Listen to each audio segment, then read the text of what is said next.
धर्मपुर नाम का एक गांव था। उस गांव में बिरजू नाम का एक किसान अपनी पत्नी मीना के साथ रहता था।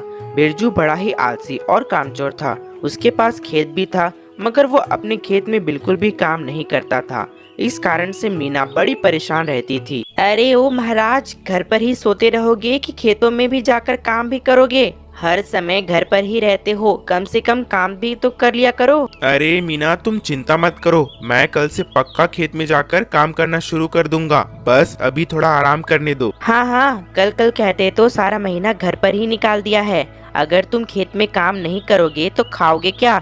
घर में तो सारा राशन भी खत्म हो गया है। अब रहो भूखे पूरे दिन। अरे नहीं, खाना तो बहुत जरूरी है। अगर खाना नहीं मिलेगा तो रहना मुश्किल हो जाएगा। हाँ, इसीलिए तो कह रही हूँ, जल्दी से जाकर खेतों में काम शुरू कर दो, वरना अच्छा नहीं होगा। तभी बिरजू मीना की बात सुन उठकर बैठ जाता है और मीना अपना अंदर चली जाती है। फिर बिरजू बैठकर कुछ सोच रहा होता है। अरे हाँ यार, बात तो सही है।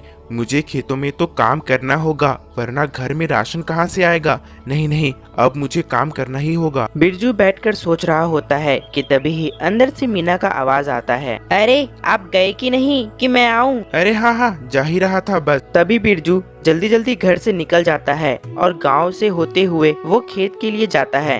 तभी वो अपने खेत पहुंचता है और अपने खेत को देखता है। अरे, मेरे खेत का तो बहुत ही बुरा हाल है। इस खेत में तो काम करना बहुत मुश्किल हो जाएगा, मगर मेरी ही गलती है। मैंने ही खेत में कई दिनों तक काम ही नहीं किया है। चलो, कुछ न कुछ करना होगा। फिर बिरजू खेत में काम करना शुरू करता है और कुछ फसल लगाता है और वो काफी थक भी जाता है। आखिरकार आज खेत में कुछ काम हुआ, मगर मैं आज काफी थक भी गया हूँ। इतना सारा काम जो मैंने किया है। चलो ठीक है, मैं घर चलता हूँ। बिरजू खेत में सारा काम करके अपने घर के लिए चला जाता है, मगर वो रास्ते में जाते वक्त एक पेड़ के नीचे जाकर बैठ जाता है और सोचने लगता है। खेतों में तो बहुत सारा काम है और उसे करते करते काफी दिन भी लग जाएगा। काश मेरे पास कुछ जादुई शक्ति होते, जिससे मैं अपने खेतों में बहुत सारा फसल भी लगा सकता और मुझे मेहनत भी नहीं करना पड़ता। हे भगवान, कुछ जादू हो जाए, मजा ही आ जाएगा। बिरजू बड़ा आलसी और कामचोर था। वो चाहता था कि उसका काम बड़ी आसानी से हो जाए।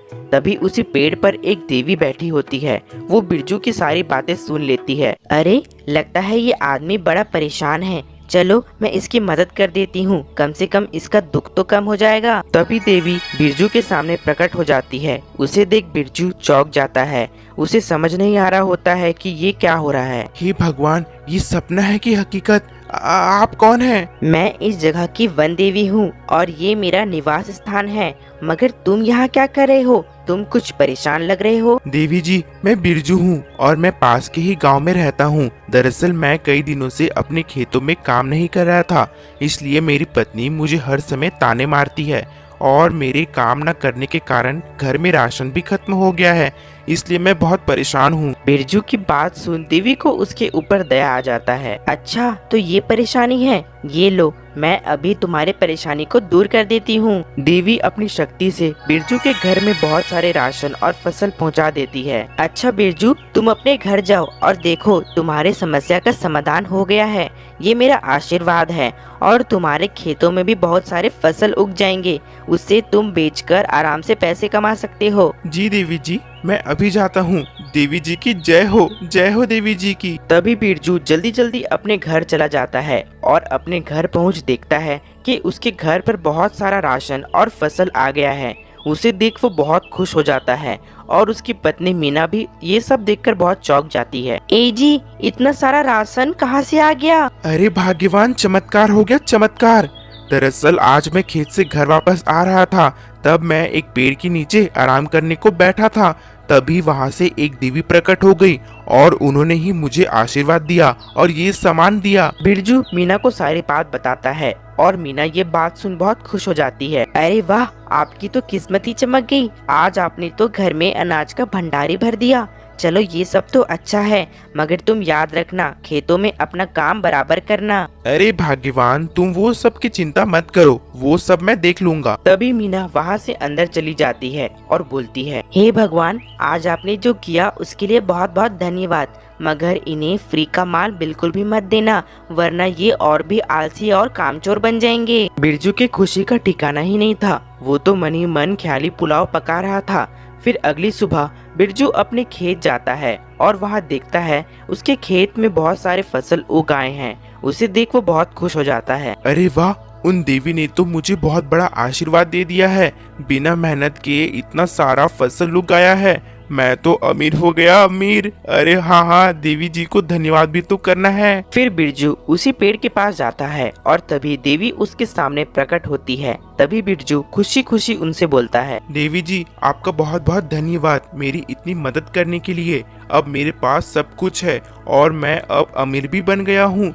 बस आप मेरी ऐसे ही सहायता करते रहना। वो तो मैं करूँगी, मगर तुम खेत में काम जरूर करना, क्योंकि तुम मेहनत नहीं करोगे तो मैं रुष्ट हो जाऊंगी। इसलिए मेरे बातों को अच्छे से याद रखना। हाँ हाँ देवी जी, मैं जरूर काम करूँगा। फिर बिरजू उस बातों को हल्के में लेता है और उसे नजरअंदाज कर देता है और वो वहाँ से चला जाता है। और अब बिरजू और भी आलसी और कामचोर हो जाता है। अब तो वो घर पर ही पड़ा रहता है। इसके चलते बिरजू की पत्नी उसके ऊपर और भी गुस्सा करती है, मगर वो उसे कुछ नहीं बोलती है। और अब बिरजू खेतों में भी जाना बंद कर देता है और वो उन देवी के पास भी नहीं जाता है। अरे, ये बिरजू आजकल खेतों में भी नहीं जाता है और यहाँ भी नहीं आता है। आखिर वो है कहाँ?